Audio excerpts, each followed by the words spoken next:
CDC has confirmed a second case of the deadly coronavirus in the U.S. Now, a woman in her 60s is hospitalized in Chicago after returning home from a trip to Wuhan, China on January 13th.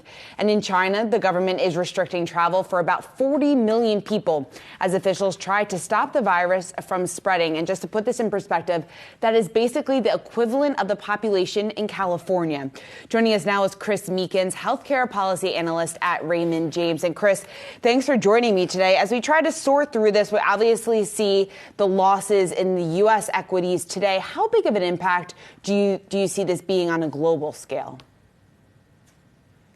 I think we don't know what the impact is. I think one thing we do know, and I do believe based on conversations I've had with individuals, both in the U.S. government and more importantly, with relationships in China, is that the number that have been reported out of China on this disease are really a fraction of the number of people that have probably had the disease. So if China's reporting about 800 with 25 deaths, we think the number is probably 10 times that number in China right now because you had a lot of misdiagnosis early. And people with minor symptoms from this, kind of the equivalent of the cold rather than the pneumonia, may not have actually gone to a hospital and gotten diagnosed early on. So I think in China, it is a much bigger issue than people even realize now. In the U.S., I think it's still not going to be a big issue, though I do anticipate in the coming days we're going to see a notable increase in the number of patients that actually have the virus here.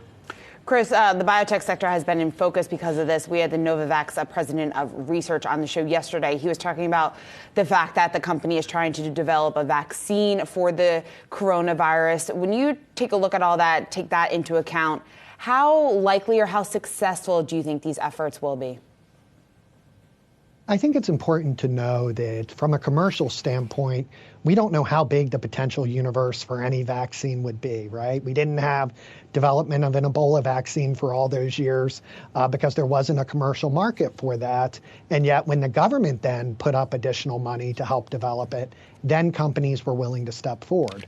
So companies that have a partnership with the government, like let's say Moderna, which is partnering with Tony Fauci at the National Institutes of Health to develop a vaccine, those would be areas I think would be better to invest in than companies that have no real government funding for this, because I just don't believe there's a sustained investment. And there's a long history of companies, as soon as a new disease pops its head up, claim they're going to do stuff, raise a bunch of money from investors, and never actually finish the job. Chris, do you think that we will see, do you think the U.S. government will at any point start contributing money, start funding this, or does it have to be much more widespread in the U.S. before that happens? Well, the National Institutes of Health have already said they're going to fund it to a certain degree. I think the big question we have now is, will the U.S. government decide to invest through a supplemental funding bill from Congress? Will Congress pony up additional money as it did for pandemic influenza, which we're not there yet, as it did with Zika, as it did with Ebola? But it did not do that during SARS in 2003. So I think it's possible the U.S. Congress could do that. But if you don't see the U.S. Congress doing it, I think that it's unlikely the administration has additional money available to reprioritize and move to this in a meaningful way. Chris, you say that the situation in China is likely significantly worse than what the government is saying. If that, in fact, is true, how big of a risk do you think this is to China's economy, and then also just on the global scale here, just to put it in a numbers perspective?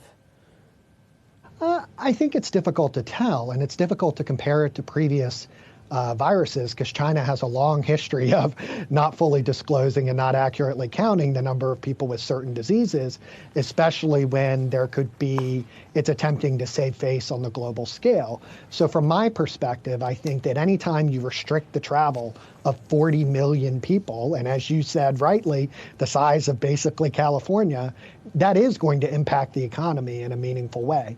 These restrictions are not just going to be a 1 or 2 day restriction. It's going to be 5 days a week, maybe even 2 weeks in these areas. And the question then becomes, how many production facilities in those areas shut down completely, and how long are they shut down, as we saw during SARS in 2003? And Chris, real quick, I know you cover the healthcare space. It was a huge underperformer sector-wise in 2019. Do you think things will change this year? I think it really depends on what the outcome of the Democratic primary is. If Bernie Sanders or Elizabeth Warren is the nominee, healthcare is going to underperform. If it's anyone else, I think healthcare overperforms. We went back and looked from 1980 to present, and half the time in an election year it overperforms, half the time it underperforms. So really, flip of a coin, if it's Bernie Sanders or Warren, it's probably not going to be a good year. Hey investors, Zach Guzman here. Are you interested in learning more about the markets and getting the latest financial news? Well, then click right here to subscribe to our Yahoo Finance YouTube channel. Get the latest up-to-the-minute market analysis, big interviews in the world of finance, and information on how to manage your money every day wherever you are.